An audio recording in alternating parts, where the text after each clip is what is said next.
Mr. Chairman, before we move to the consent calendar, see, this is the reason you guys all want to be a director, right? The positive glowing words.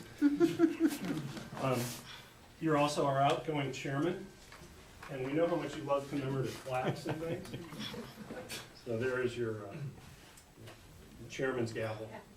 Congratulations, you're an awesome board member. Thank you.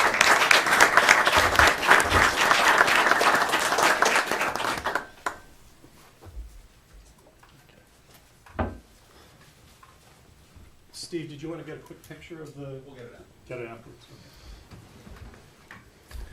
Okay, so moving on to the consent calendar. Do we have any items that wanted to be pulled from the board, by the board? Seeing none, does the public have any items to pull from the consent calendar? Seeing none, I'll entertain a motion. So moved. Second. Motion Rubio, second Adams. All those in favor? Aye. Any opposed? Motion passes. General Manager's report. Thank you. I'll be very brief today because we've got a full agenda ahead of us. This is the monthly report of compliance with both the seaside adjudication and the state board cease and desist order. We're only 1 month into the water year, so there's not a whole lot of information to report on. And it's also not very easy to establish trends. On this first one, the gray column, the 869 should actually be 868 and a 32 acre-foot difference. But again, that's just 1 month in.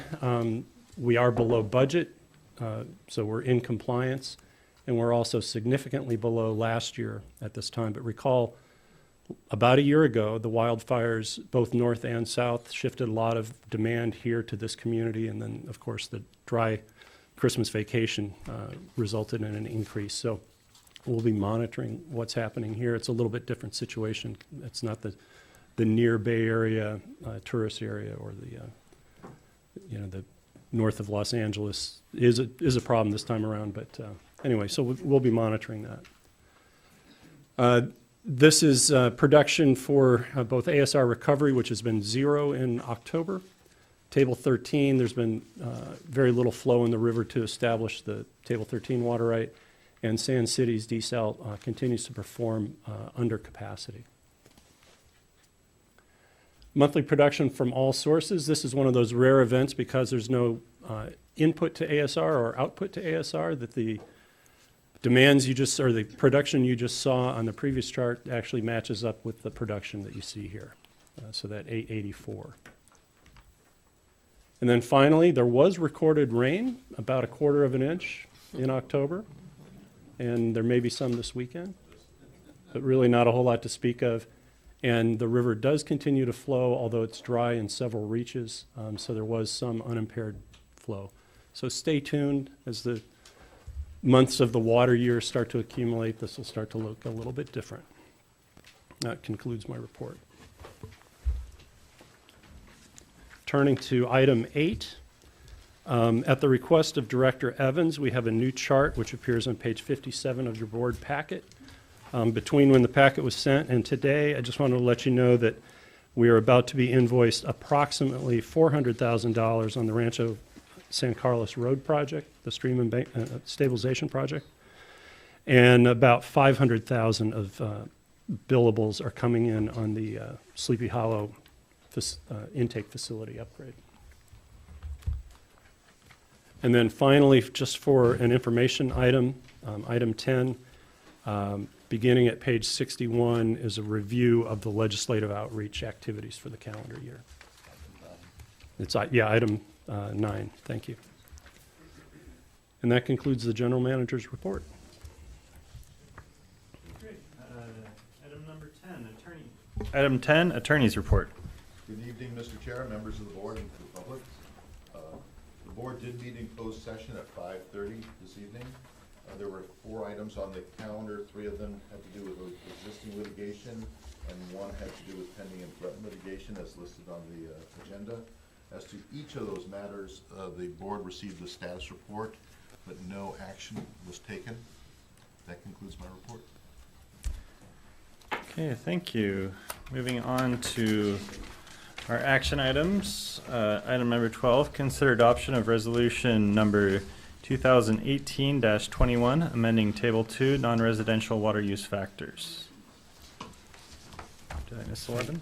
Yep, that's correct. I don't know where. Oh, I'm sorry. Got mixed up there. So any director's reports, including AB 1, 2, 3, 4 reports in conferences, attendance, and meetings. Anyone have any good anything? Okay, none. Now moving on to item 12.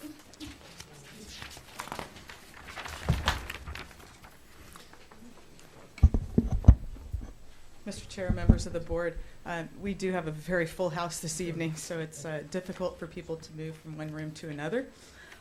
Resolution 2018-21 amends Rule 24, Table 2, the non-residential water use factors, to simplify the types of water uses in the different groups. The Water Demand Committee unanimously recommended that Group 1 consist of uses where water is used primarily for employee hygiene, an example being bathrooms, and minimal janitorial uses such as general offices and low water use retail spaces. Non-retail Group 1 uses were moved to Group 3 as part of this action. So this evening you're considering an amended Table 2. The proposed Group 2 contains all food-related uses that are not full-service restaurants or bars, including hotel banquet rooms. Non-food Group 2 uses have been moved to Group 3. The following factors will be added to Group 3. Bars, because the factor includes outdoor areas that are included in the ABC license. Dry cleaners that have on-site clothes washers. Nail salons, recreational vehicle water hookups, and schools and churches. A fifth group has been added for industrial uses such as cannabis manufacturing, where district staff must review the business plan or other information to determine the business's water use capacity. The Water Demand Committee reviewed these changes November 6th and unanimously recommended approval. Staff recommends this evening that the board adopt Resolution 2018-21 and approve the changes to Table 2. If you have any questions, I can answer those. Okay, any questions from the board? I'll start over here. No questions? Okay, we'll go ahead and open up public comment on item 12.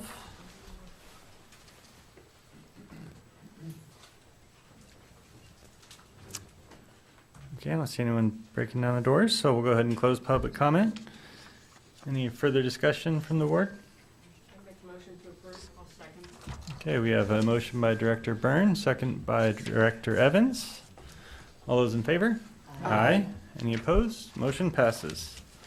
Okay, moving on to item 13, consider the selection of the appointee to serve as Director 5, Division 5 Director for the term ending November 2020.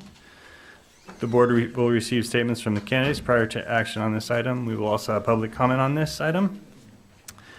So how this is going to work is we're going to ask the candidates, out of a courtesy to each other, go up to the library, and then we'll randomly draw each person's name. They'll come down, give a 3 to 5 minute presentation in the to try to keep this from going too long.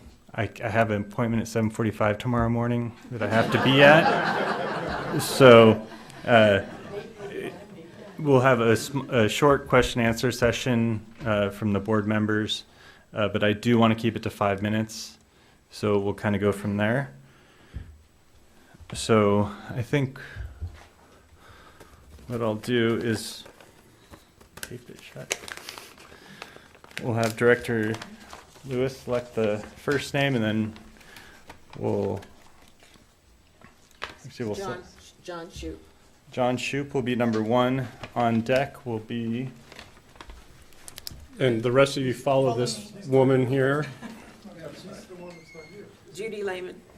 No, she's here. She's out in the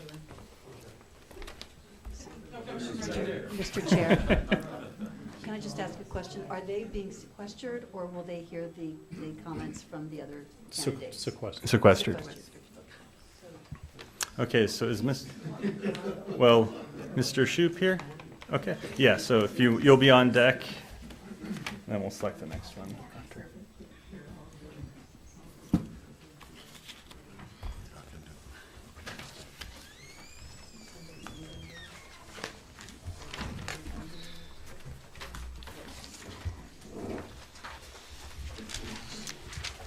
Okay, Arlene, will you set the timer for 5 minutes for us, please?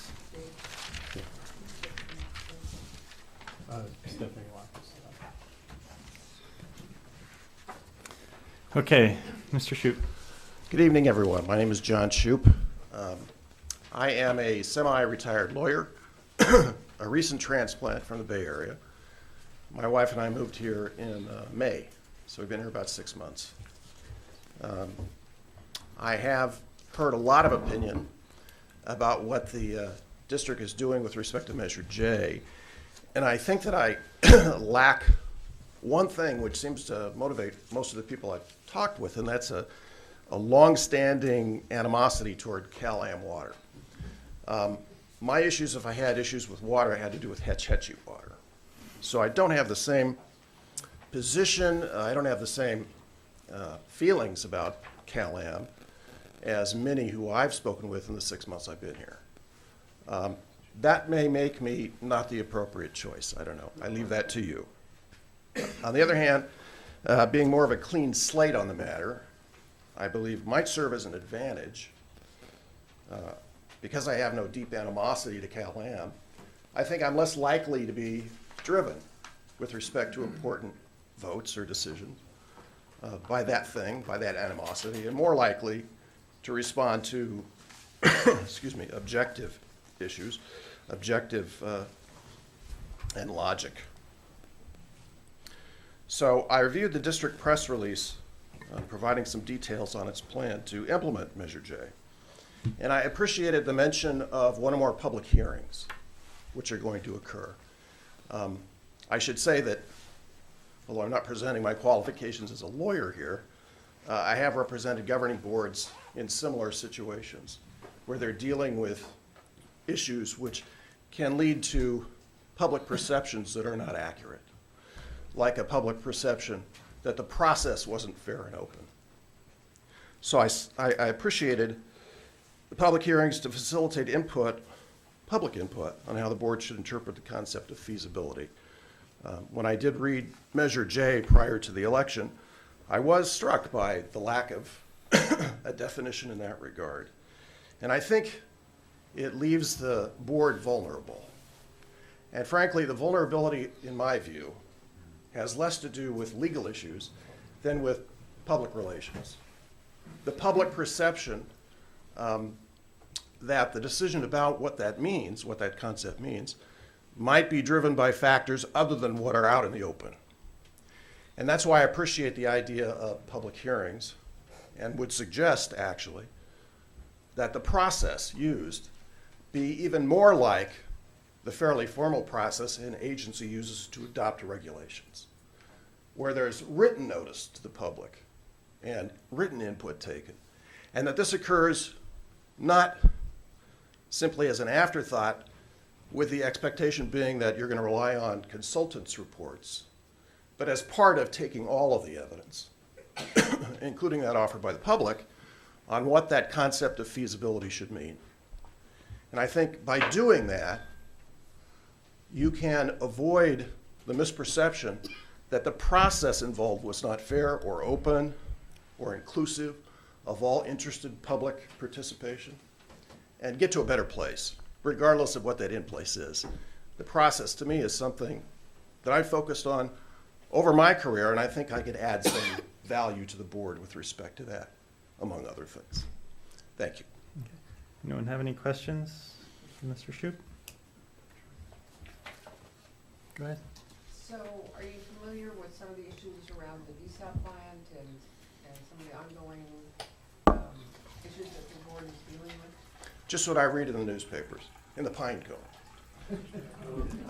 I have to make it clear that I don't have the background with respect to Monterey County water issues that I presume most of you other candidates do. And the perspective I can bring to the board is different. It's a perspective that's more like a clean slate, but with a background on how to make this kind of governance issue work properly.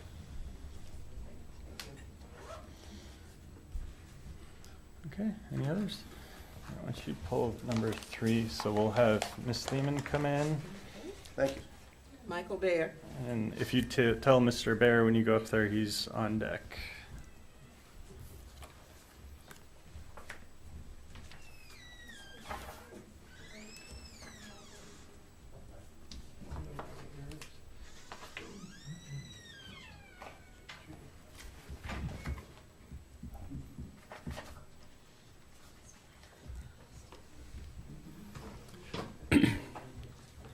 We requested Judy, so.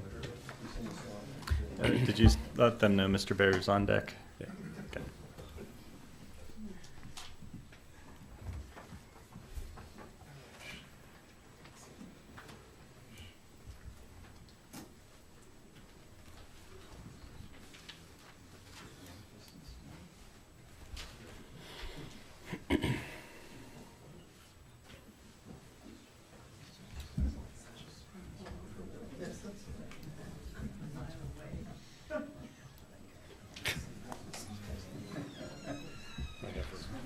Ring her off.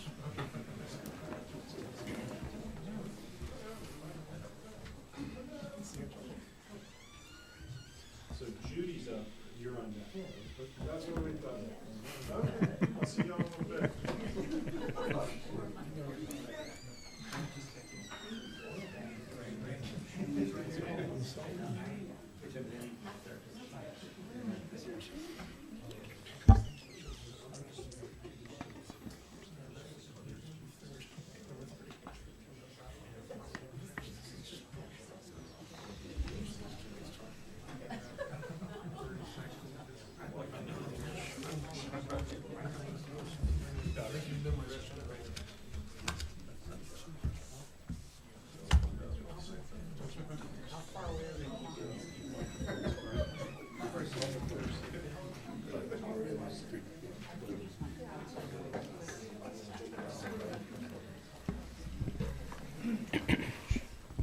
Good evening.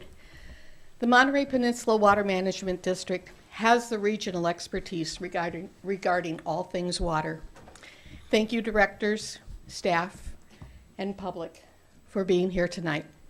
My name is Judy Lehman, and I will bring experience, integrity, and community representation to District 5. I've served the Monterey Peninsula Water Management District 2 from 2001 to 2012. I was elected in 2001, again in 2005, and again in 2009. Other side. I served both as chairperson and vice chair. As an active director in the Monterey Peninsula Water Management District, I was also appointed to committees representing rules and regulations, legislative advocacy, water demand, and public outreach.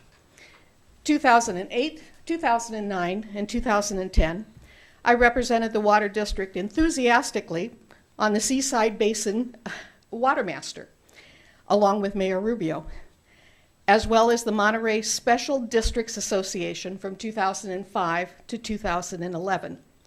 I've backed reclaimed water treatment to supplement our water supply, beginning with my first election in 2001.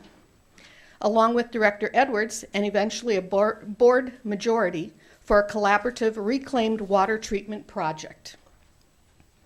I supported the 2005 initiative to establish a value for CalAm and also support the current CalAm feasibility study. I've supported the community as an elected director to the Monterey Peninsula Regional Park District for 12 years, served multiple terms on Monterey Neighborhood President, appointed to the board, appointed both to the Monterey Historic Commission and the Monterey County Historical Advisory Board. I've always been motivated to reach out to both the public and staff to get the most input before making my decisions. As a skilled director, I will continue to be a team player, working to find common goals while respecting individuals' viewpoints. I will be able to give my all to the board, having retired from a career in hospitality while continuing to vigorously support my community services. I've been dedicated to environmental concerns through the years. I've been an active member in the Dunes Coalition, a group focused on the protection of the diminishing natural beach habitat and beach erosion, spearheaded by local icons Janie Fegan, Joyce Stevens, Corky Matthews, Ed Thornton, Bruce Delgado. This was a Sierra Club spinoff, and I continue to support a healthy, local, environmental community. The Monterey Peninsula Water Management District has always faced demanding times, which will soon intensify with the upcoming CalAm feasibility study. Representing just District 5, I will immediately apply my experience, expertise in water, and broad community backing to assist in the goals for the district and the community. My leadership as director will add to a balanced approach for publicly owned water, future new water sources that will benefit local businesses and residents. As an experienced and qualified candidate, I have the time to be a dedicated director, able to facilitate district-led public outreach, firmly supporting transparency with local businesses and residential participation for the challenging future decisions. Community leaders contacted me to seek this appointment as director for District 5, and I will have the community support to run a vigorous campaign in 2020 to continue the great work of the Monterey Peninsula Water Management District. I believe in the Water District and its mission, and I will be honored to be appointed to represent District 5. Thank you for your thoughtful consideration. Okay. Questions? Yeah, it looks like we have a minute or two for questions. Any questions? Okay. Next on board? So Michael's next. Okay. Kate Daniels. On deck will be Kate Daniels. Excellent, thank you.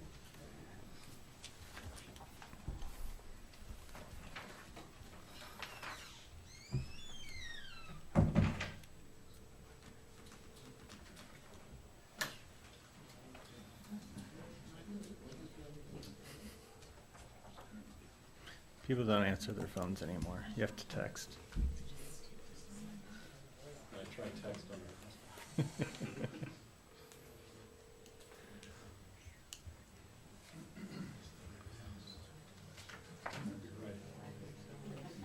Judy will be up there shortly, so.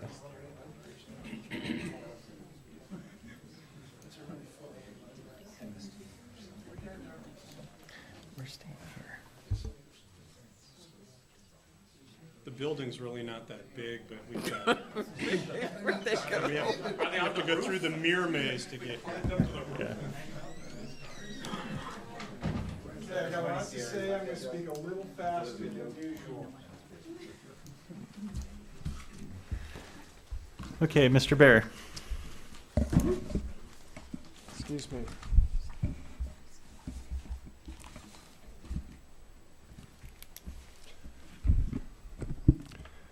Good evening. Here we are again. Did you see the news a few days ago? Even the Herald recognizes the sea change that took place on Election Day. Double-digit victories for Measure J and Directors Alvin Edwards and George Riley means the voters have spoken with a clear voice about the changes they would like to see.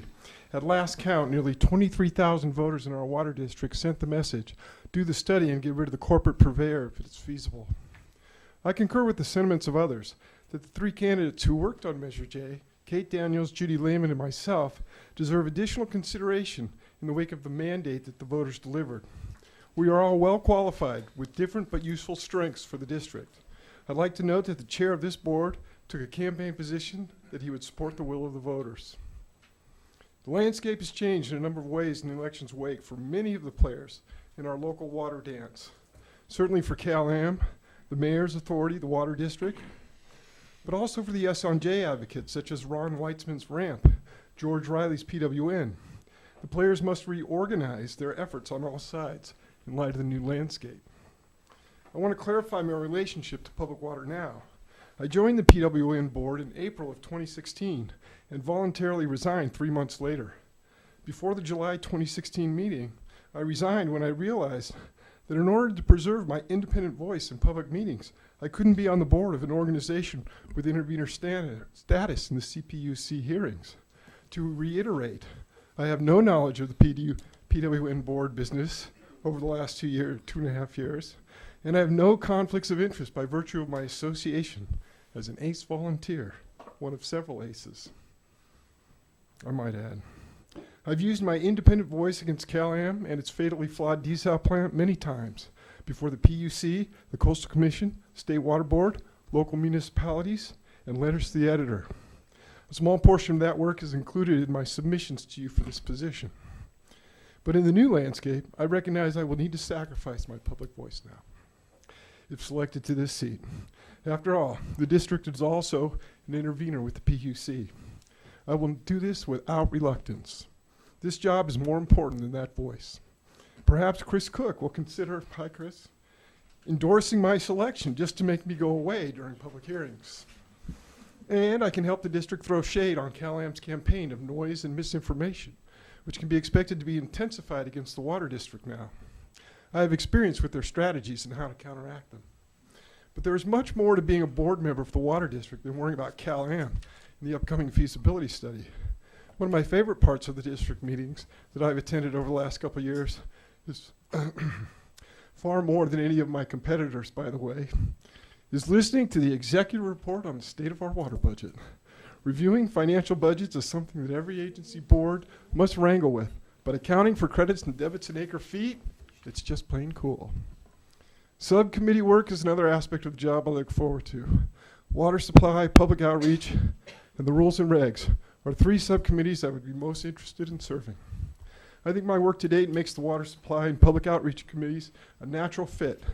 Public outreach is what I've been doing for Measure J, and water supply is something I've given a lot of thought to over the last 5 years. In the changing water supply landscape, I believe the focus must be on a regional solution with cooperating public agencies, of which 4 come to mind. Our water district, Monterey One, the Marina Coast Sustainable Groundwater Agency, and the Salinas Valley SGA. If you put Dave Stoll in a room with those other 3 very capable general managers, by which I mean Paul Shudo, Keith Vandermotten, and Gary Peterson, those guys would figure out some feasible water solutions for the entire region in short order.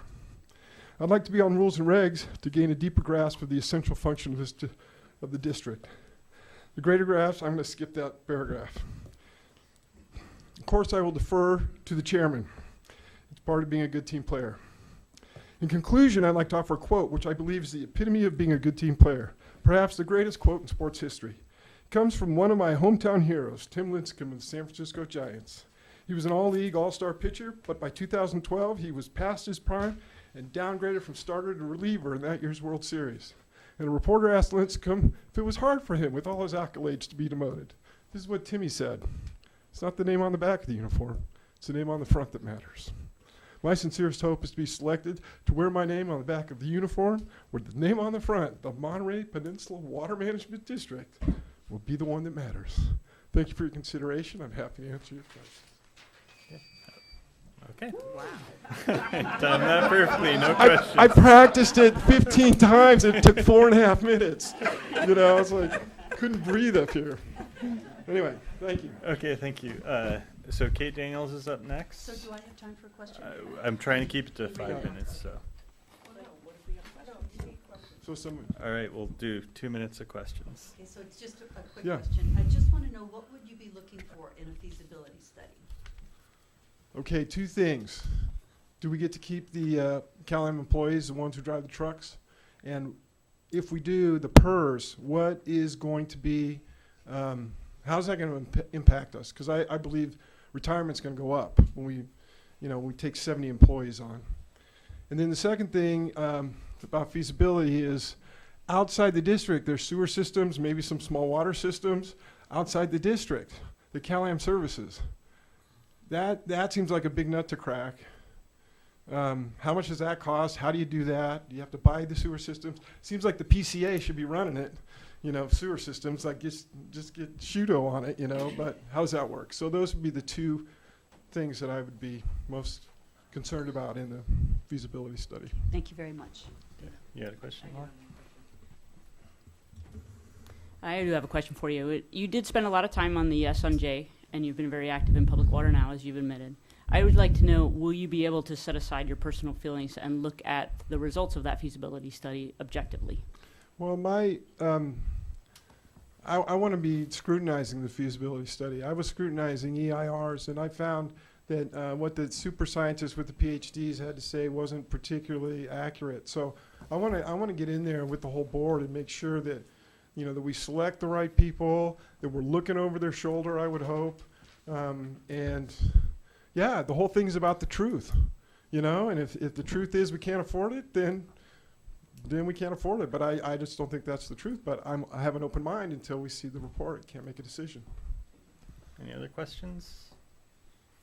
Okay, so Kate's up next, and on deck is, Lance Monosoff. okay. Michael, when you tell Kate to come, Lance Marnisoff is the guy. Okay, thank you.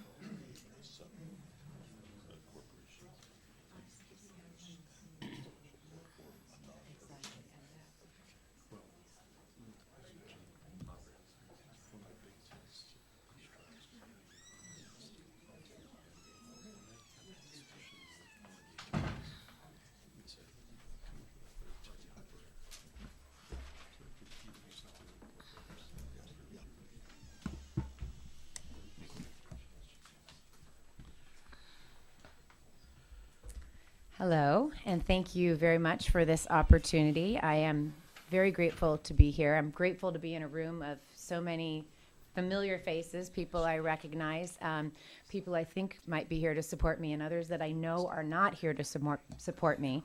But I want to be able to address you and address the folks in the room in the hopes that I can win your support, win your trust, and win your respect.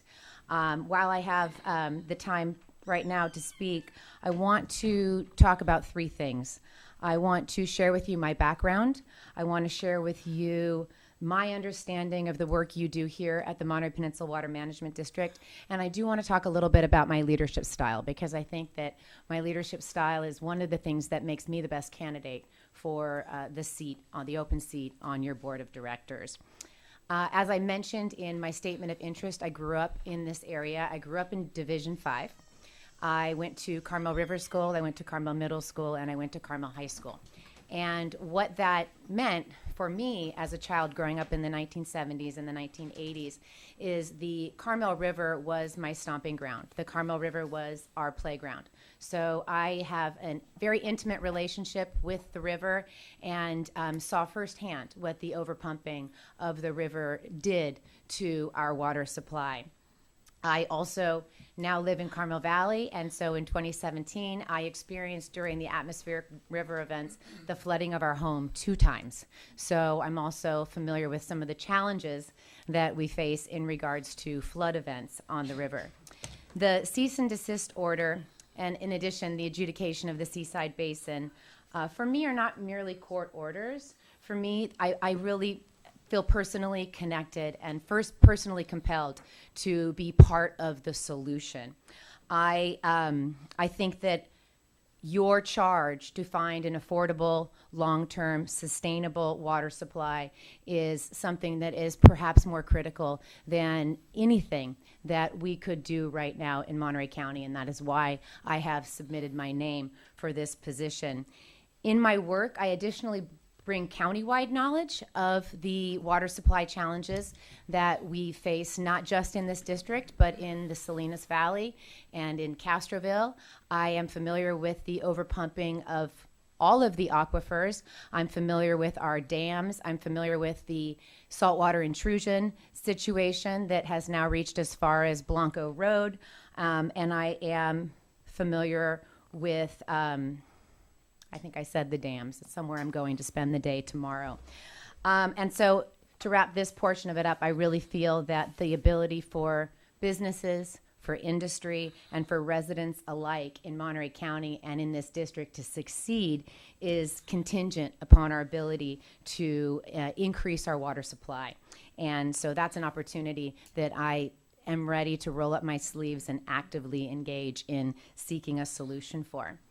In regards to my understanding of your good work and what the Monterey Peninsula Water Management District does, I'll start by actually thanking you, because it has been something that is, I see Jeannie Burns' name tag is a little bit yellower than the rest of them, because you've been sitting here for a very long time working on these issues and seeking a solution. I've heard Dave Stoltz say that we are expert water counters at the district, and that is exactly what you are. You've told us that we have to live within our means, and you've held us to it. You have adopted the concept of water neutrality and have forced us to live within those means until a new water supply comes online. And through it all, your conservation efforts have lowered the demand, all while mitigating the environmental devastation that has been wrought not only on the Carmel River, but also on the Seaside Basin. So I feel that as a director, it's important that we market the good work of the district, and we ensure, especially at this time as we navigate the road ahead, the good work that you and the district staff do. In regards to my leadership style, if you had the opportunity to read any of the letters that came in, that I'm not laughing, but I'm really moved, and I'm really deeply humbled by the support that I got, because it wasn't something that I solicited. I focused my energy on the 6 of you and knew that it was the 6 of you that I needed to earn your trust and earn your respect and earn your support. But I was really moved by the breadth of outreach. Oh, and that is it. So we'll do 2 minutes of questions. 2 minutes of questions, okay. Kate, I want to know, what would you be looking for in a feasibility study? So first of all, I think it's critical that we define feasibility. I think that that is something that is incumbent upon the board to define, but it's something that we need to gauge the public in finding the definition of feasible. I would look for the financial data. I'd want to make sure that we can both afford the utility and maintain rates at the same time. I would want to know the condition of the infrastructure. I would want to make sure that what we're getting isn't going to create more problems in the future. One thing that I've thought about a lot when thinking about the potential for public ownership is a critical component, I think, and that would be the will of the CalAm workforce. I would want to make sure that they're with us. And I didn't get a chance to mention Measure J in my opening comments, but while I'm eager for us to define feasibility and get the data and the information back so we can find out if public ownership is in the best interest of the ratepayers, I would also look in the feasibility study for the opportunity to really evaluate the information, make sure that it's information that we can trust and that we're confident in, so we can move forward in the most well-informed way as possible.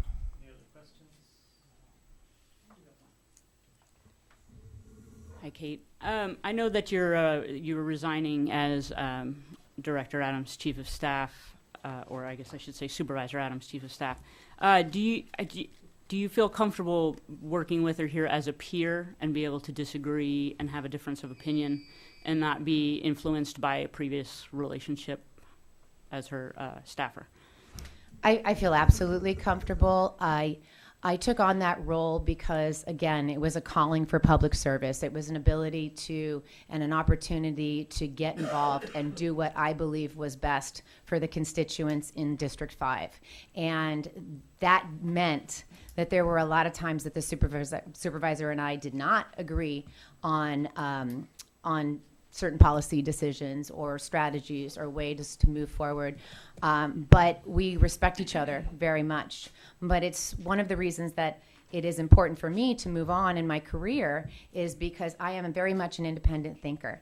And so the biggest challenge that I had in that previous employment was the need to make sure that I am representing somebody else, which for me is not easy at all.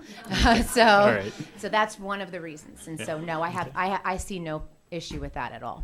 Okay. Anything else? I think with that, we'll have Ms. Lewis. Scott Dick. So send Lance Monosoff down. Scott, he's on deck. All right, thank you.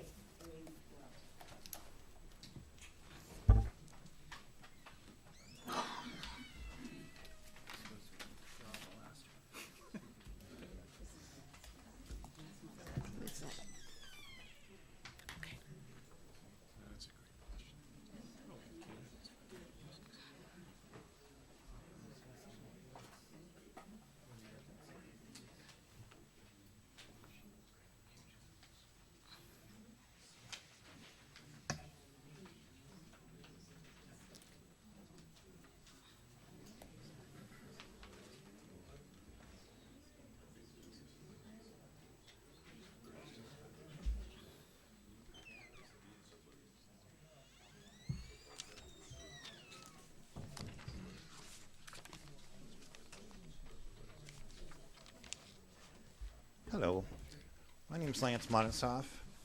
I moved here with my family in 1969, went to Carmel High School.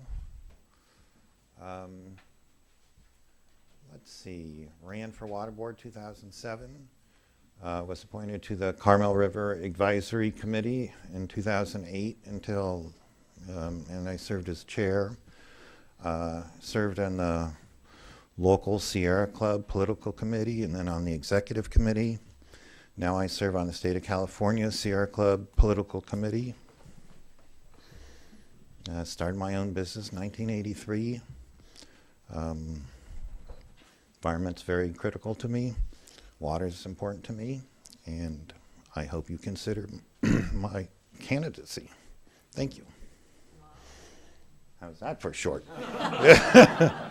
Any questions? Yes, thank you very much for being here, Lance. You're welcome. Can you just tell me, what would you be looking for in the feasibility study? First of all, I think it's a great idea to consider buying it. And I think one should look at it like buying a house or renting for the rest of your life.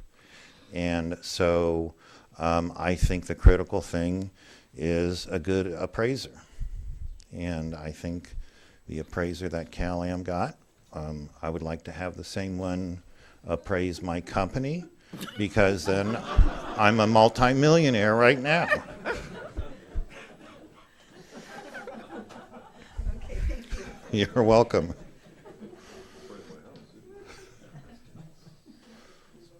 I do. Lance, other than Measure J and the feasibility study, what do you feel is the district's greatest challenge? I think the greatest challenge is providing water for the existing lots of record that I believe the water district treated the existing empty vacant lots unfairly, how the organization was created, where no water was set aside for the existing vacant properties, that it was given to developers instead and high unit condominiums instead of setting aside up front. I would say that was one of the important things. Thank you. You're welcome. Other questions? I did have one. How do you see the district getting new water sources online? What's our challenges there, and how would you propose solutions for that? Well, one of the things is when I was running for water board in 2007, I was talking to Larry Hampson. He was explaining some technical thing I didn't understand, and I came up with the idea of offering a rebate for washing machines, ultra-efficient washing machines, which is now policy. So I think we should be looking at small savings as well as big savings. Okay. Any other questions? Okay. Okay, great. Thank you very much. So Scott Dick, if you want to send him down, and then on deck will be Mr. Hoffman. Hey, Lance, when you do mention to them that when Gary Hoffman is done, then all of the candidates can come back. Okay, good.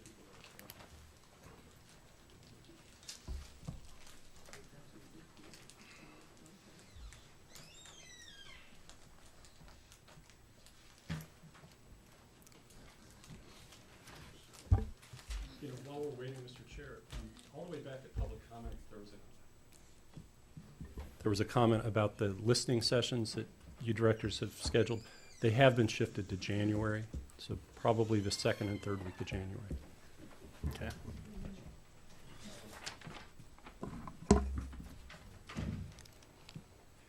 Thank you, Chair Clark. I only have a few points to make here since you already have the who and the what in my letter of interest.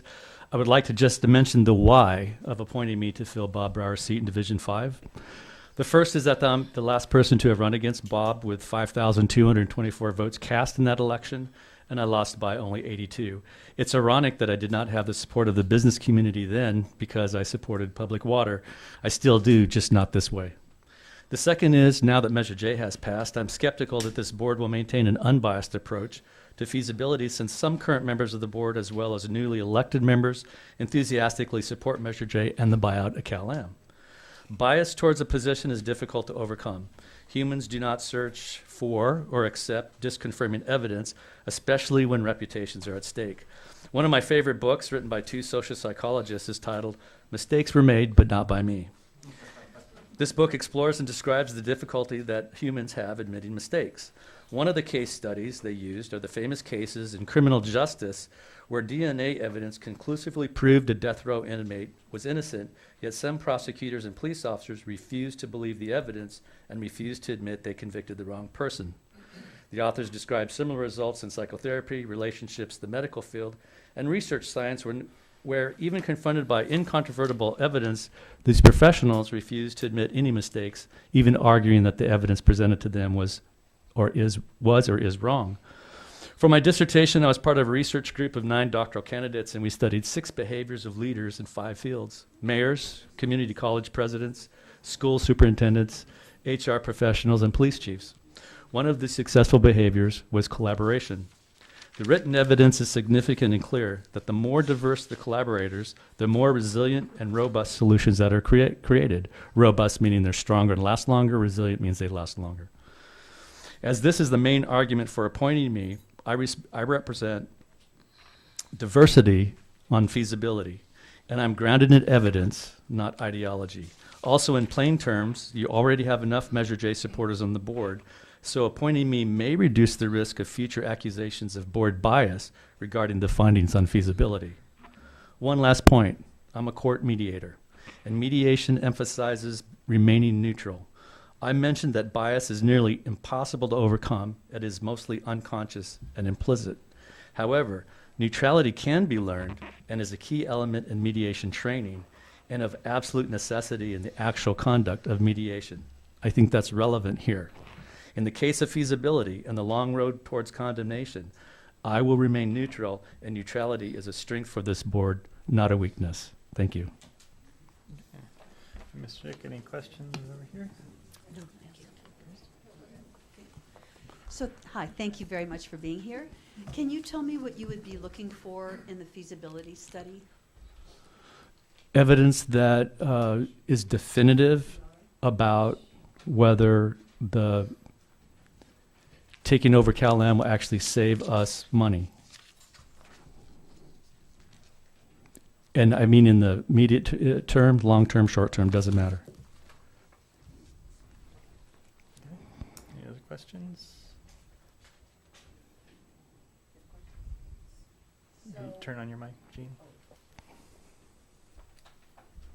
So how would you go about, or what would be your advice on going about getting the public's view of what would be feasible?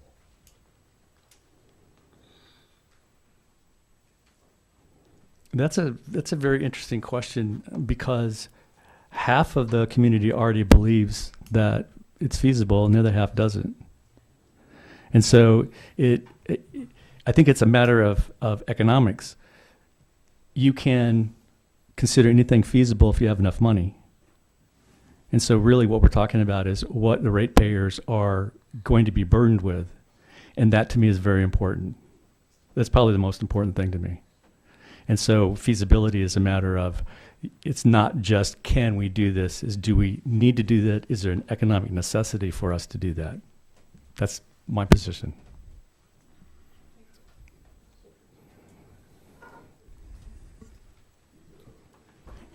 Can you tell me about your personal involvement in the mailers that went out during the campaign? I knew this question was going to come up. I know you have an answer. I did not write those. I did not approve those. I had contact with the California Association of Realtors, but they'll do what they want to do. And they did exactly what they wanted to do.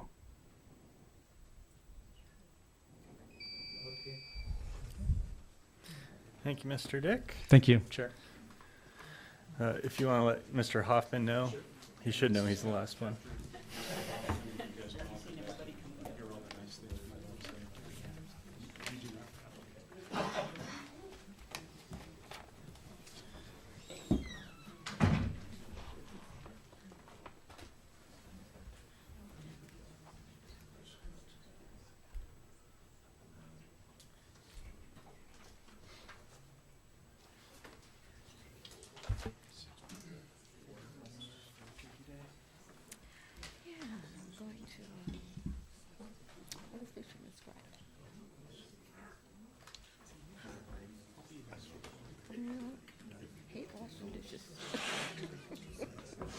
I'd rather pay than wash dishes.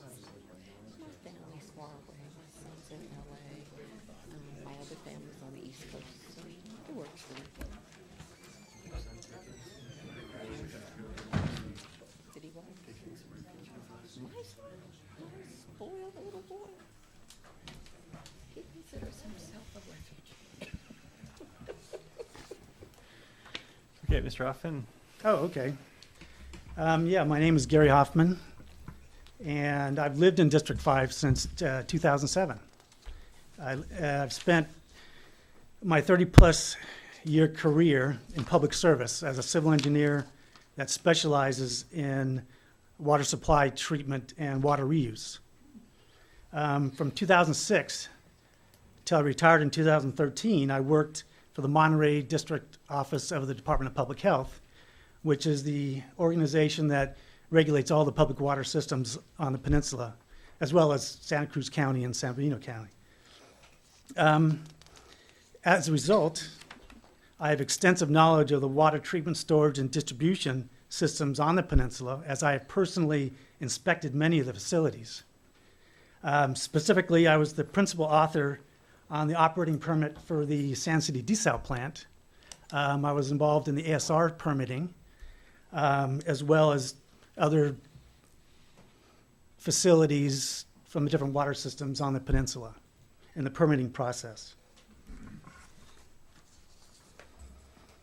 I retired from the Department of Public Health in 2013, but then I was asked to take over the management of a public utility district up in the Sierras, as they had fired their general manager.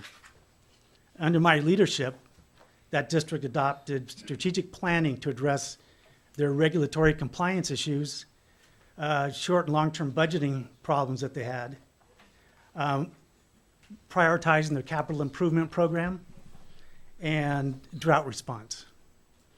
And specifically, I directed the redesign of the new water treatment plant they had to build to come into compliance, that resulted in saving over $1 million on the capital costs. I also, while I was working there, developed budgeting procedures, as they didn't have any, to address shortfalls in reserve funding to foresee the need to upgrade facilities or replace facilities in the future. And also, unfortunately, back in 2013, as I'm sure you all are aware of the drought, and so I was responsible for implementing drought conditioned in our program to enable us to continue to serve water, even though we had to do some major cutbacks. So since my time I completed that work in 2014. I've dedicated my time to environmental issues here on the peninsula. I currently serve on the Monterey Bay Natural Marine Sanctuary Advisory Council. And I also work on their Team Ocean and other water quality monitoring volunteer programs that they do. I'm also trained as a certified first responder for whale entanglements, and I've been involved in several incidents on the bay to attempt to disentangle whales. I've also worked with Sea Shepherd on saving nesting sea turtles and their hatchlings in Florida that are endangered by poachers as well as other human activities. So in closing, I'm offering to continue my lifelong dedication to public service by working on this board to further the mission and to provide and meet the future challenges that the district has. I believe my knowledge of the local water infrastructure is an important attribute that I have that would benefit greatly the people of communities on the peninsula. And if you have any questions, I'd be happy to answer them. Questions? Go ahead, Mary. I have a couple of questions this time. So could you tell me what you would be looking for in the feasibility study? Well, I would hesitate to predispose what a consultant would decide, but I will say this, that operating a water district to deliver water is different than what the current district currently does. So I would look that the feasibility study would look at what resources the district would have to add, staffing, to actually operate a water system, because it's a totally different ballgame than what the district currently does. I have another question, if that's okay. Yeah. All right. Okay, thank you very much. And then I wanted to ask you, you've done a lot of staff work with water. That's really clear. Your resume is very impressive. How do you think you would make the shift from being hands-on as a staff person to being on a board of directors? Well, when I worked as a general manager, I had to be in the position of providing information in a concise form for board members to make informed decisions. So I understand what I would need as a board member to make effective decisions, and what information I would need from staff in order to do that.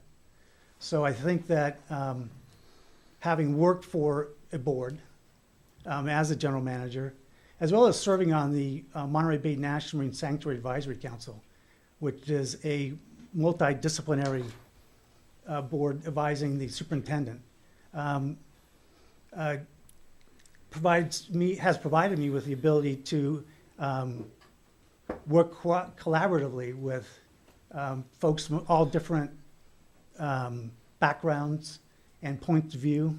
So I think for those reasons, I think it'd be effective in the position. Thank you. Other questions? So you had something in here about your involvement with Felton, but that was as part of the county agency. From that perspective, would there be things you would look at differently in our situation? No, I mean, when I was district engineer and associate with the Monterey District Office for the State Department of Public Health, our role was just to ensure that that transition from CalAM's ownership, that the San Lorenzo Valley Water District had the technical, managerial, and financial capability of taking over that role, and so that they wouldn't be in a worse shape than they would have if they hadn't switched. So we were not involved in the decision-making process, but just to ensure that the new water district could function appropriately to meet the demands of the system. Ms. Lewis? Mr. Hoffman, do you support Measure J, and how do you feel that position will affect your role here on the board with the feasibility study? It doesn't matter if I support a J or not. I don't think. I think J is an answered question. I mean, it's the rule that is now in place for the district to implement. So I think that the role of the board now is to do the best job that they can to affect what the Measure J requires the board to do, or the agency to do. And I think, again, from the standpoint of the feasibility study, I think that my background in running a water district would be a valuable resource in evaluating whatever a consultant comes up with, and whether it's reasonable or not, because I've been there and done that. Thank you. Thank you. Okay, so we'll bring everyone else back, and you can go ahead and have a seat. What we'll do is we will open up public comment. I have a feeling we'll be going for a little while. We might take a break in the middle there, depending on how much we have.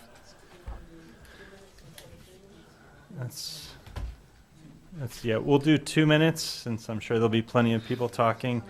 I will not accept any attacks, personal attacks on anyone. If that's what you want to say, keep it to yourself. I want to hear positives about people and not attacking anyone.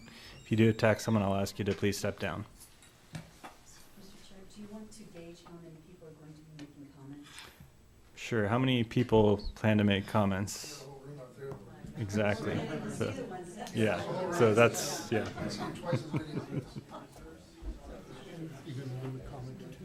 Yeah. So we will be limiting comments to 2 minutes.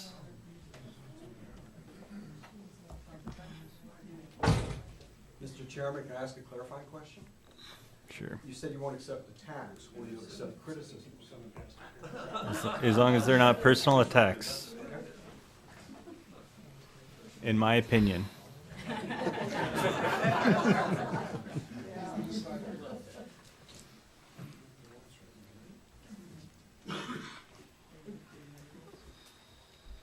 And also, just to kind of expedite things, if we could kind of queue up, I'm going to over here, so.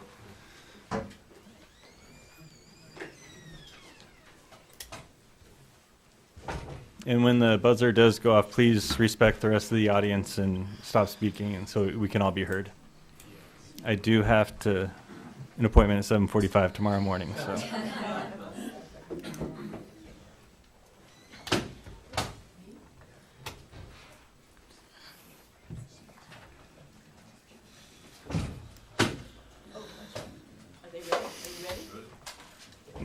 I don't know how I got to be first. Am I first? I would just like to say that I was very much 2 minutes, yes. very much hoping that Measure J. I'm sorry. Oh. Please state your name. So Lisa we have it. Vandersloos. Okay. I've lived in Monterey, Carmel for 63 years. And again, like Kate said, I've enjoyed Carmel River very much when I was a child. And my two children really sort of suffered because it has been so pumped. So I would love to find new water sources. I don't know how we will, but I do think it would be so important for the public to have control over the water. I do think that would be quite a critical thing, and I hope that whoever you choose will be someone willing to go along with this public vote that we just won. Thank you.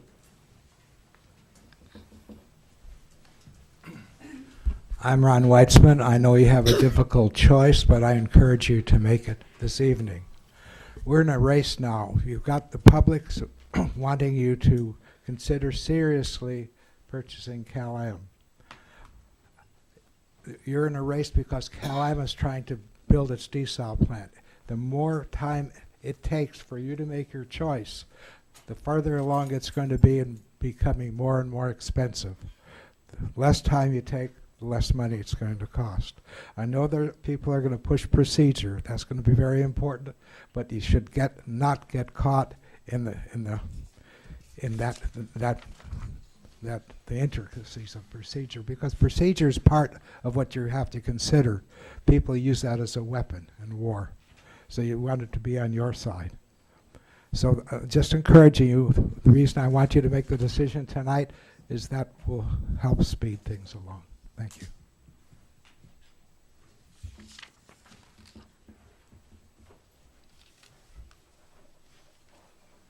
Evening. My name is Bob Siegfried. I'm here tonight to represent the position of the Carmel Valley Association to everybody. The board's District 5 is, and all the districts shrink and swell on the basis of population. And so they're geographically located, and they have a set population in there that's supposed to be more or less equal to the other districts. I think much of the conversation tonight is centered around Measure J, and but the board knows that you have a lot more to consider than simply that measure as over the next few years. The Carmel Valley Association was very strongly and very publicly in support of Measure J. I think we're a good indicator of the alignment of the population in Carmel Valley and Carmel proper. I don't know, even the density of Measure J, pro and anti-Measure J signs strung out along Carmel Valley Road is probably a good indicator for the board of how the feelings of the people in Carmel and Carmel Valley are aligned. With the exception of Supervisor Adams, who has her finger on the pulse of Carmel Valley, I can only offer you those two examples as guidance for your voting. Transparency, honesty, forthrightness, that's what we're looking for in a candidate. Thank you. Thank you, Mr. Siegfried. Hello, thank you for having this meeting and giving us a chance to speak. My name is Timothy Barrett, and you have a whole group of very strong candidates in front of you. Every one of them, I'm sure, would do an admirable job. And I'm not here to speak against any one candidate, except that I am here to speak about what I know of one candidate, and that's Kate Daniels. Kate and I have known each other for almost a decade, or maybe about a decade. We've been involved in a number of projects together. We've collaborated. And I found Kate to be a very high moral character, a very strong mental acuity, and a very responsible person who delivers on what she says she will do. And I know that she would be a good collaborator for all of you. In listening to Kate's comments, I think she demonstrated her mental acuity. She has the ability to look at a vast array of issues, interpret those, and articulate them in a very well-organized manner. She, during her presentation, spoke about many of the issues that confront the water management district, not only one. So she has a very broad and deep understanding of the challenges that face our community. Kate is a responsible person. I've never known her to fall short on a promise that she's made, and I know that she always does her homework and comes prepared. Thank you. Thank you. Mr. Perry, next.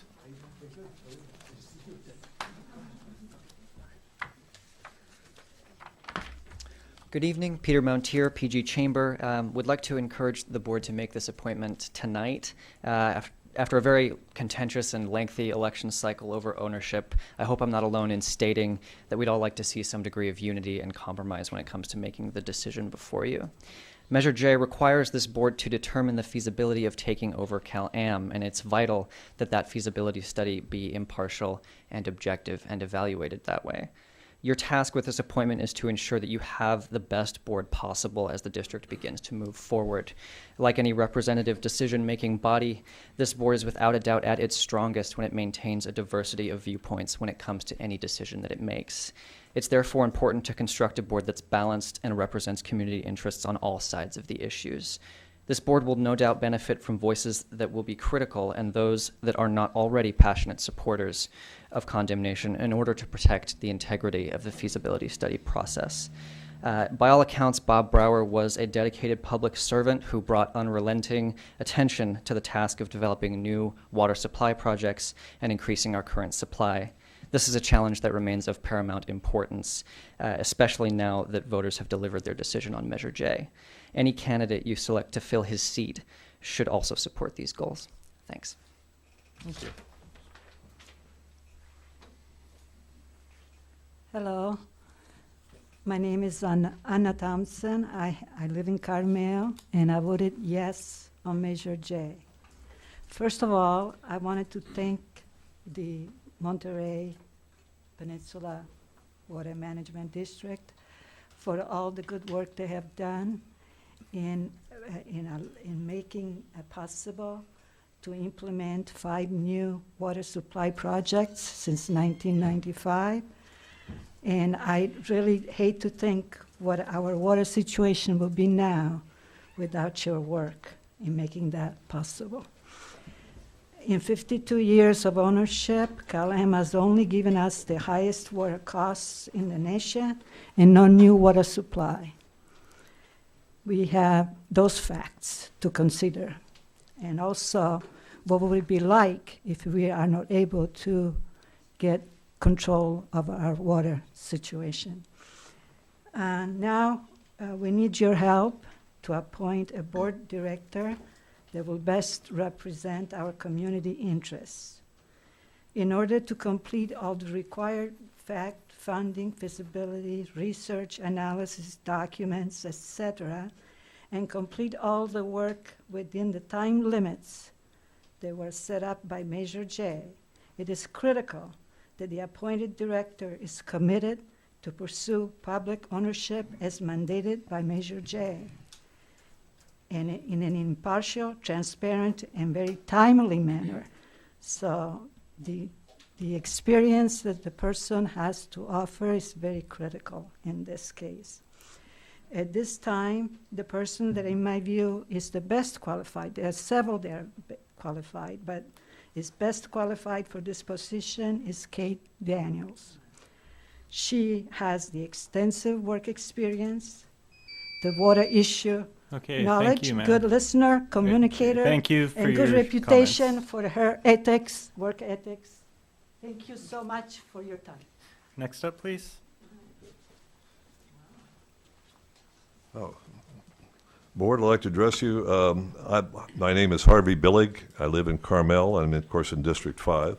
And I was very impressed with the 60% vote, approximately 60% vote in favor of Measure J. Now, what I'd like to do is a little bit different slant on what we've talked about here. And my feeling is that the representative here isn't just going to be dealing with the pros and cons of feasibility of acquiring Cal-Am, but they're going to be on this board when it's a functioning board operating the total water company.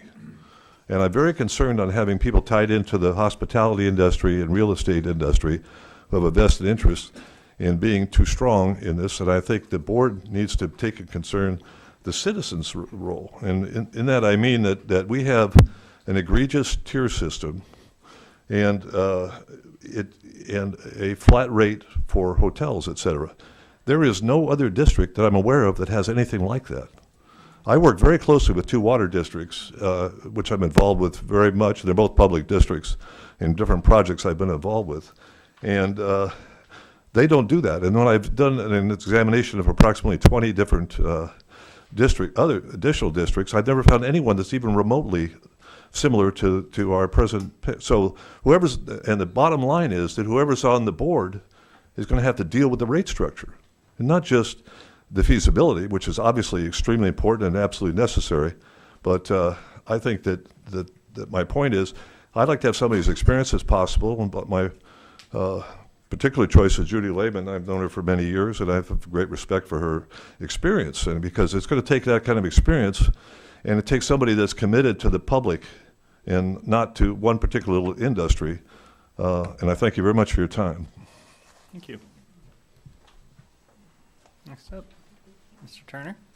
Dan Turner, Monterey. I stood before you at this podium a year and a half ago in June of 2017 and asked you to proceed with the study and thereby spare our community the divisiveness and acrimony that would result from the political campaign from which we have just emerged. You refused to do that, and we all know the result.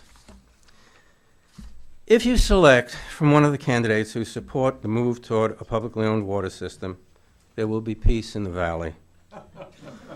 But if you select one of the other candidates, you will be reopening all of the old wounds and most likely precipitating a recall election against whomever you select.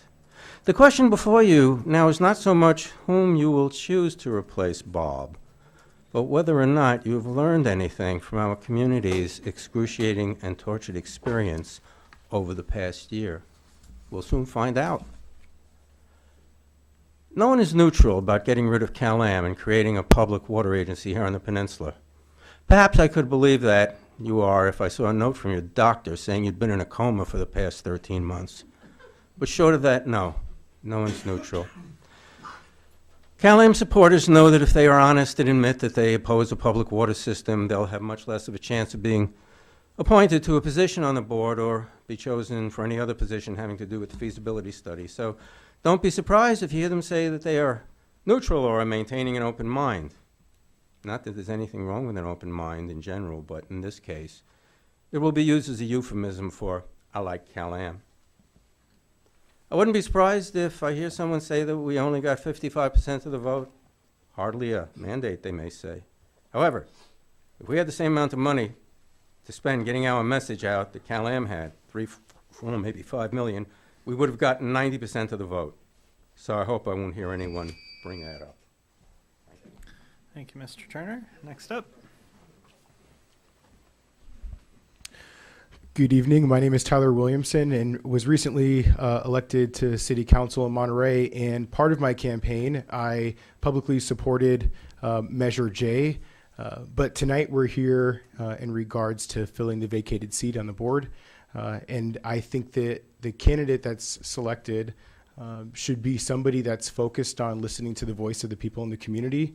That's an essential element. I think that was the main reason why I supported Measure J and moving forward with doing a feasibility study to give the community an opportunity to have their voice heard. And so we don't know what direction that this is going to take. And I think sharing a larger message to the community, it's empowering to see how many folks are showing up here tonight. And I think this is a testament to an understanding of the need for the community to be participating in this conversation, because this is going to be a long, drawn-out battle. And I hope folks stay engaged, to stay involved. And if we move in the right direction here, it will offer us an opportunity in this region for people to feel empowered, to have their voice heard, for the community to be more engaged on this critical issue. Water is the most important issue on the peninsula. One of the things I ran on was affordable housing. We need to develop more housing, and we're limited in doing that because of the lack of the water supply. So again, I would just reiterate the need to select a candidate that is focused on listening to the voice of the people in the community. I heard a few of the candidates identify that in their statements. Judy identified it. Kate Daniels also identified it. I think there's going to be some pretty solid candidates to choose from here today, and I wish you luck in your decision. Thank you. Thank you, Mr. Williamson.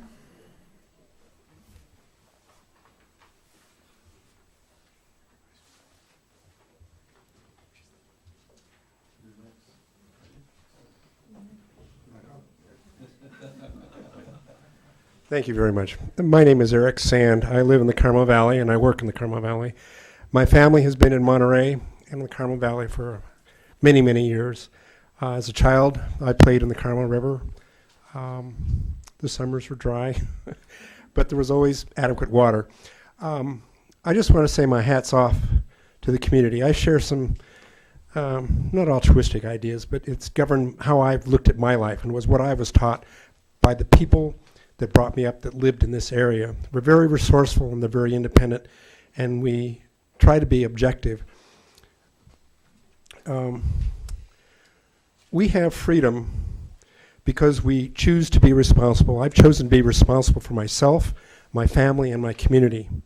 What I really take a great deal of pride in this community is they have chosen to be responsible for their water supply.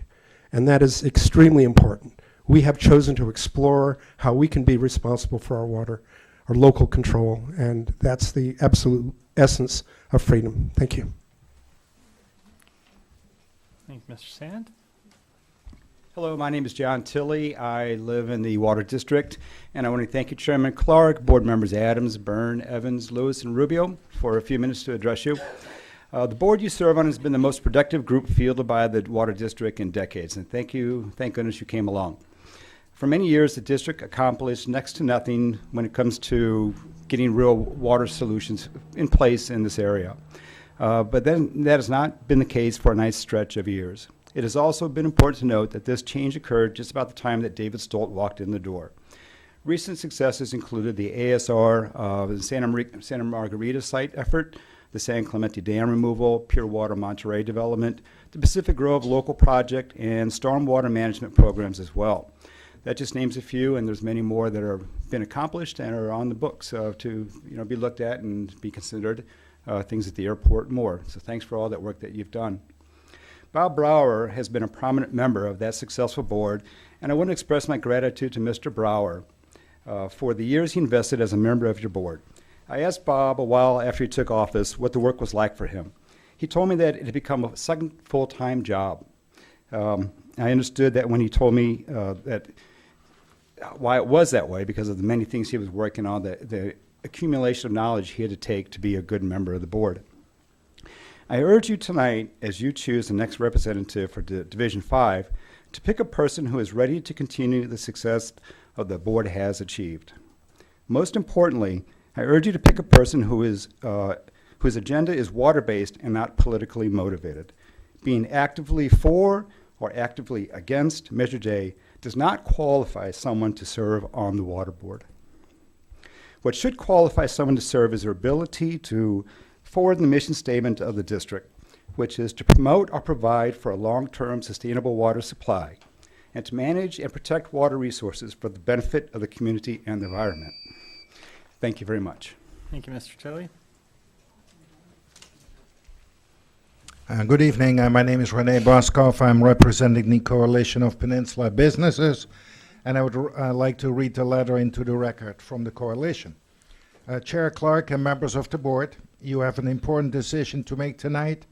You're appointing someone to replace former Director Bob Brower, who worked tirelessly for many years to find solutions to our water supply problem. Bob was a balanced voice on the board who always promoted water solutions that were in the best interest of the community, both the residents and businesses.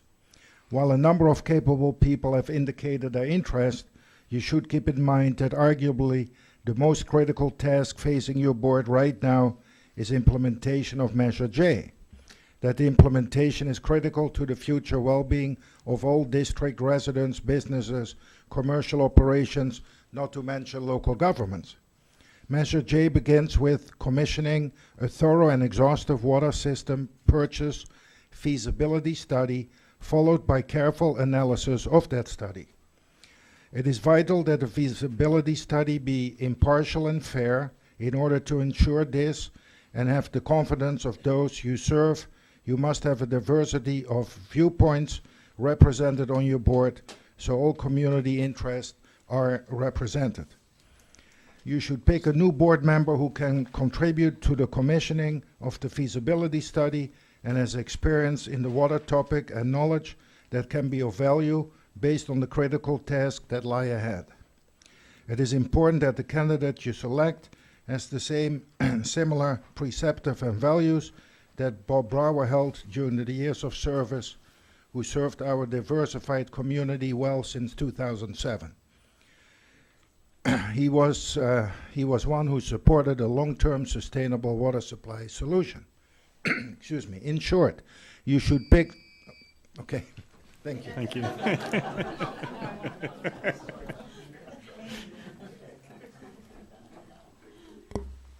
Good evening, Chair Clark and directors. My name is Jody Hanson. I'm the president and CEO of the Monterey Peninsula Chamber. I'm not here to talk about Measure J. I think Measure J is going to happen. We're going to have a feasibility study, and that's all good. What I'm here to talk about is more of your purpose, and that any candidate you're considering really gets the purpose, is creating water supply and abundance of water for our area. This is to support housing and jobs and a green environment and a healthy community.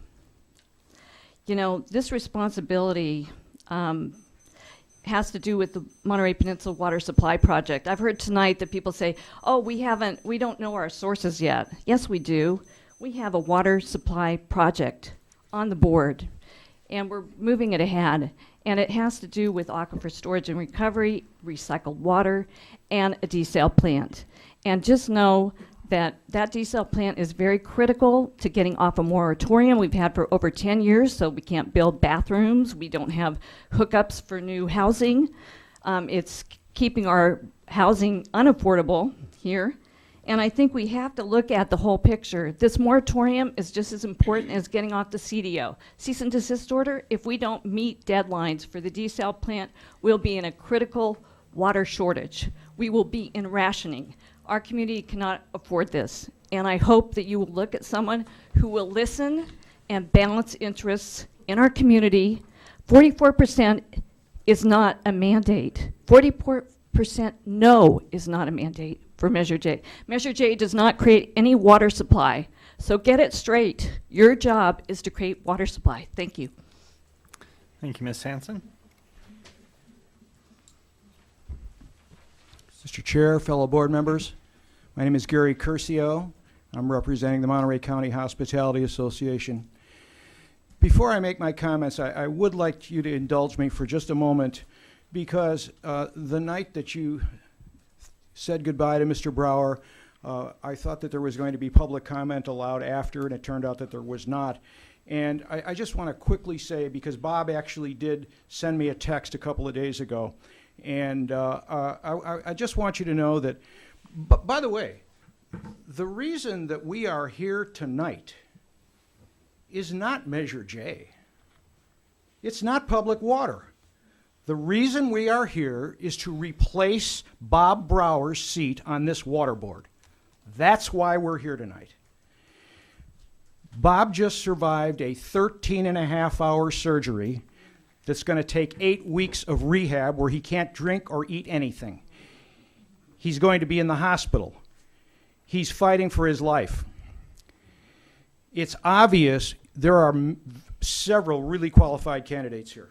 We know that. But isn't it right that you replace Mr. Brower with somebody of a similar mindset to have some form of balance to this water board?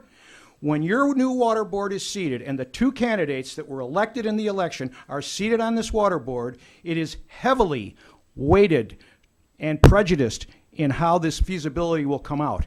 Should it not be that we have some balance and that you appoint a replacement that will at least allow comment similar to what Mr. Brower would comment to and his position? Have some balance. There's a lot of good candidates here, but it's up to you. It's in your hands. Appoint someone that can be at least non-biased and put some balance on this board. Thank you. Thank you, Mr. Curcio.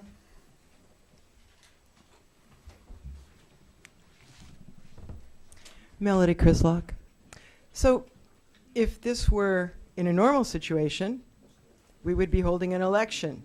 And people like me who live in Division 5 would be electing the person to represent our interests on this board. I hope you will keep that in mind, because we're not in a position to elect someone to represent us right now. Water supply certainly is the issue, and I applaud this board for the water supply they've already created. 7,000 acre feet is an amazing amount of water, considering we only use about 10,000 acre-feet a year. So I'm not concerned. I think you guys have done an incredible job on creating new water supply compared to what Cal-Am has done. But I do think that this is about Measure J, because the public just said, 56% of them, we want serious exploration of getting rid of Cal-Am. And in Division 5, that's even more important because water bills are running hundreds and hundreds of dollars a month under Cal-Am. And we want to know if that can be changed under public ownership. I would, if I could vote in an election for someone to replace Bob Brower, who I never contacted because I never felt he would even listen to anything I had to say, because he seemed so in favor of Cal-Am in every sense, I would vote for Kate Daniels or Judy Lehman if I could vote on this. I think one of them has an amazing amount of experience in water, and one of them has an amazing amount of leadership experience and thinking outside the box. And I hope all of you will think outside the box when it comes to our water situation, because we've been trapped in the Cal-Am box for far too long. Thank you, Ms. Chrislock. Next.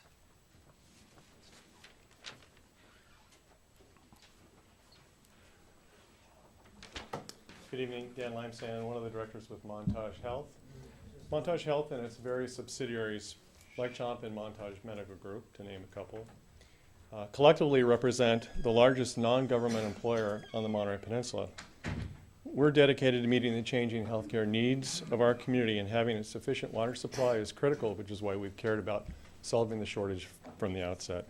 Bottom line, we support a balanced approach widely supported in our community solving this problem, which entails the three-pronged strategy, ASR, GWR, and DCEL.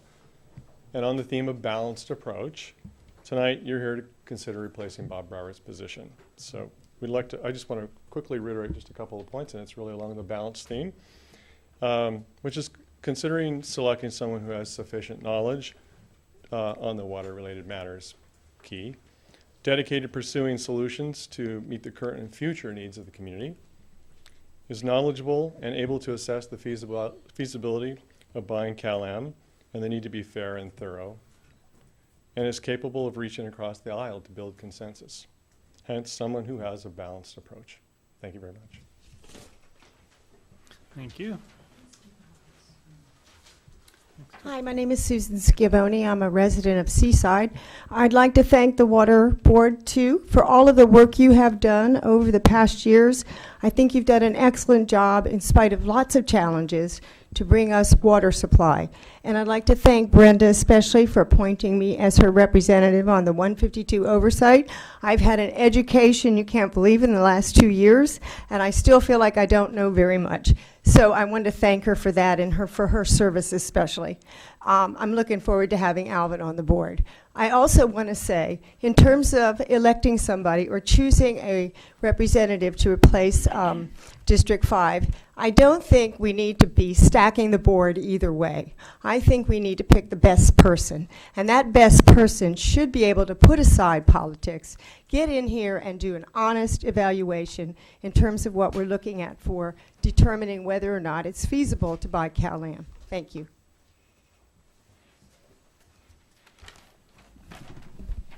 Members of the board, my name is Paul Bruno, resident. It's unfortunate that we're here tonight. Bob's departure for medical reasons is a very, very sad circumstance. Bob is a good man, a good friend, and a fair dealer. Bob left this board after earning a legacy of respect. We all know where Bob stood, and he served his constituency very well. But here we are tonight. Some see this as an opportunity to flip Bob's seat in their favor, and they've been very blatant about it. Public Water Now sent out an email encouraging supporters to come out tonight, told them to lobby this board to select a new member who favors their side. Sent out this nice email. No one should take advantage of this tragic turn of events. It would be unfair to Bob. It would be unfair to the community. Bob's constituency is most in line with the views advocated by Scott Dick. Moreover, Scott is known to the voters, and he's very well qualified. He went before the voters and nearly won the seat, losing by just 82 votes. If it were not for politics, the choice would be clear. The seat would go to Scott. But I expect politics to get in the way. Some of you would never vote for Scott. If you can't do the right thing, at least do the fair thing. Go for balance. Go for the middle. Don't flip it entirely to the other side. Lehman, Daniels, Baer, and Monosoff are aligned on the opposite side of where Bob would be. You all know that none of these four would be the proper replacement for Bob. Do the right thing or do the fair thing. Anything else would be the slap in the face of the man who should be sitting here tonight. Thank you. Thank you, Mr. Bruno. Members of the board, I'm Jeff Davey. I'm a lifelong third-generation resident of the Monterey Peninsula. I want to just acknowledge Director Clark, Director Lewis, and Director Rubio for your years of service, and also acknowledge the absent Director Bob Brower for his dedication years of service. We are here because of him departing this board, and you have a very difficult decision to make. And the decision is going to be up to you as you're doing it tonight. I hope you will decide tonight. What you have to do is to find someone in this room that can get more than 4 votes from this board. That's not a simple task. Everyone has their candidate. I'm a real estate broker. I've known Scott Dick for many years. He is well qualified. You probably expect me to say he's the guy for the job. Well, he really would be my choice. But I know he doesn't have the votes. He can't be appointed tonight. I don't want him appointed tonight. I want you to find someone that all 6 of you can agree with. I think that person's here. It doesn't mean we're all going to get what we want. But let's try to find someone that strikes a balance for this board. Let's try to find someone that does replace Bob Brower and how he would represent the district on this board, and more importantly, creates that balance and keeps that balance. And it may not be something that you all want, but it might be just the compromise to go in the right direction and get a unanimous vote for the right candidate. I know the candidate's up there, and I know you can find the person. So thank you, and I encourage you to make the right decisions.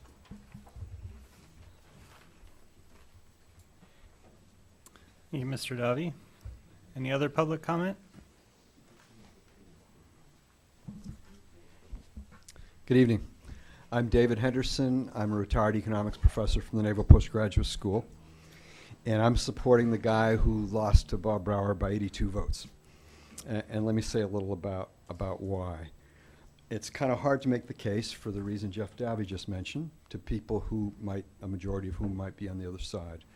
But I want you to just think of it as a chess game where this is one move. We know that whatever happens, if the feasibility study says yes, it's feasible, there will be a court case. There is no doubt about that. And in the court case, one of the issues that will come up is, was the study biased? Was the feasibility study biased? Was the board biased? The odds that you will be able to claim it was unbiased increase if you choose Scott Dick. That's my case. Thank you. Other public comment?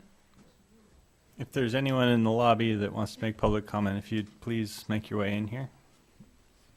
Hi, my name's Amy Anderson. I'm also a resident of Carmel, mouth of the valley, and I've lived here for 23 years. And I do want to thank the board very much for the incredible work you've done in the last many years of coming up with new water. It's just, it's been really exciting to watch it, to watch the presentation of the Monterey One project was just, it was just wonderful. I wish everybody in the peninsula, I wish you could put that presentation on the television and let everybody see the other things that are being done here for water. But I'm here to talk about what your job is tonight. And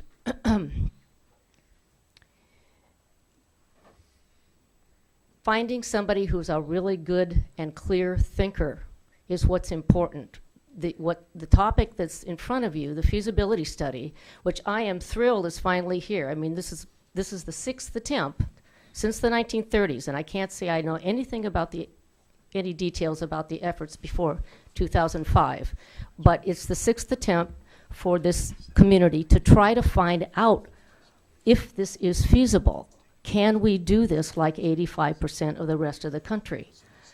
And I happen to think that there is nothing wrong with picking somebody who has had experience in the last year working with public water now and thinking about the problems and looking at the examples across the country because they know the questions. They know a lot about the questions, and I don't think that should disqualify anyone. I think what might disqualify someone is if they have spoken publicly against public water, if they don't have an open mind to look at the details of the feasibility study and analyze them with an open mind. So thank you for keeping that in mind. Thank you, Ms. Anderson. Okay, any other public comment? Okay, come on up.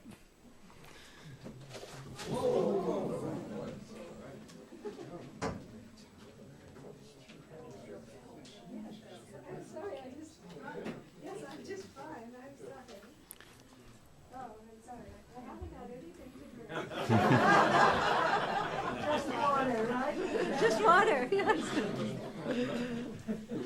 Well, please forgive me. I just wanted to say that I wanted to agree. If you could please say your name, please. Oh, sorry. My name is Marley Melton, and I've lived in this district that it has the open seat since 1982.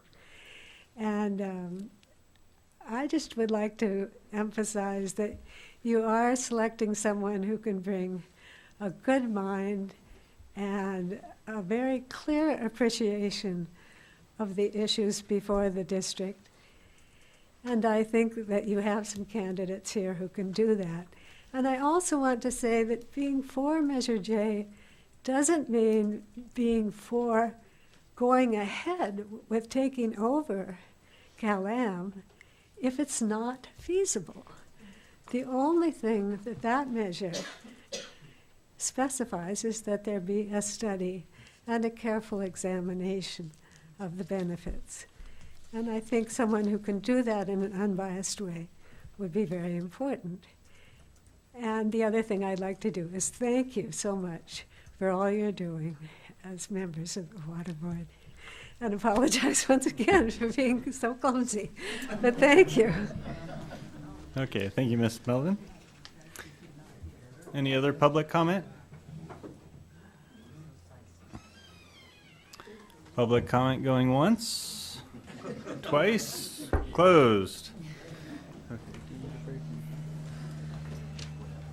All right, so the process that we'll be doing now is we'll accept nominations from the board. Each board member can nominate one person. Yes.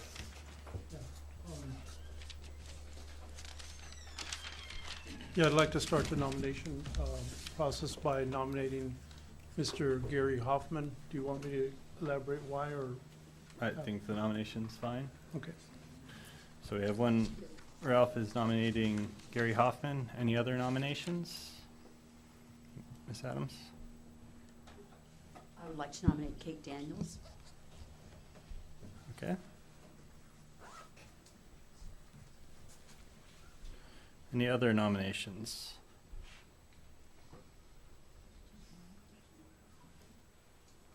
Brenda? I'd like to nominate Judy Lightman.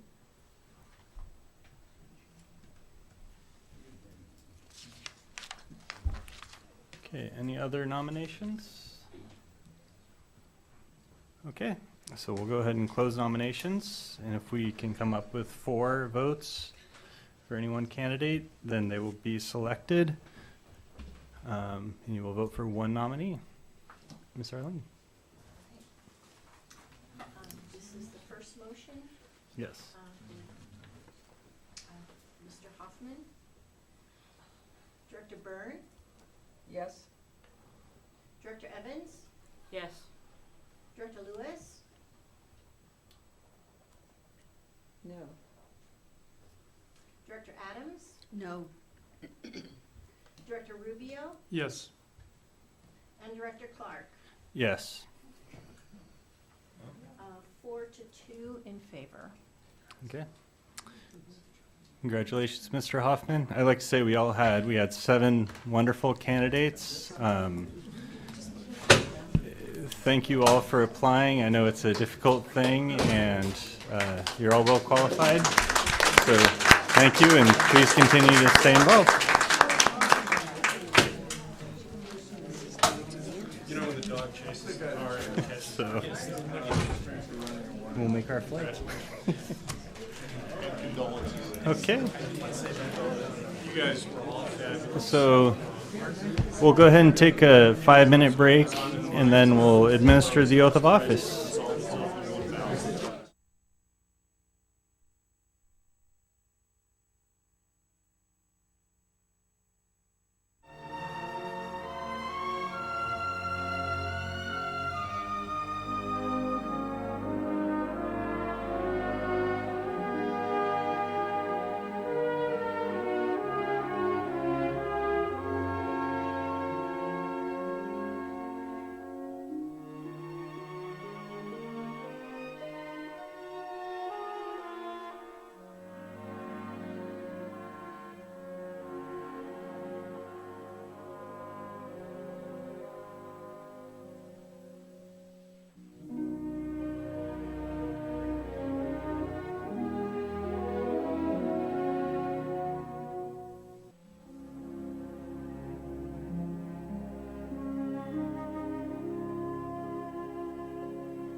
reading glasses now.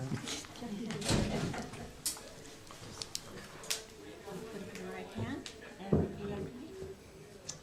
I, Gary Hoffman, do solemnly swear I, Gary Hoffman, do solemnly swear that I will support and defend the Constitution of the United States that I will support and defend the Constitution of the United States and the Constitution of the State of California and the Constitution of the State of California against all enemies, foreign and domestic, against all enemies, foreign and domestic, that I will bear true faith and allegiance that I will bear true faith and allegiance to the Constitution of the United States to the Constitution of the United States and the Constitution of the State of California, and the Constitution of the State of California, that I take this obligation freely that I take this obligation freely without any mental reservation without any mental reservation or purpose of evasion, or purpose of evasion, and that I will well and faithfully and I will well and faithfully discharge the duties discharge the duties upon which I am about to enter.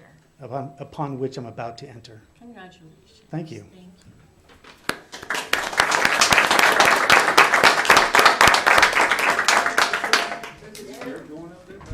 You get to join us now. You're officially on the board.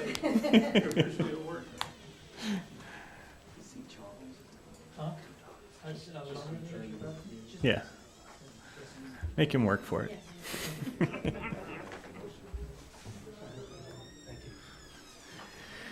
Okay, with that, we have the informational items and staff reports in the packet.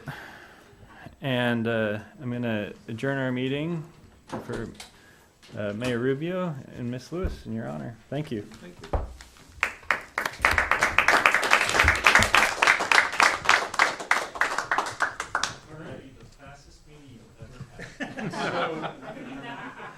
Sitting board members who will be back and new board member, when the new board gets seated in December, we'll still probably be one representative short the mayoral rep because the select committee probably won't meet until January, you think? Do not know. I know I'll be at the meeting on Friday the 7th, but I don't know if the selection committee has an agenda.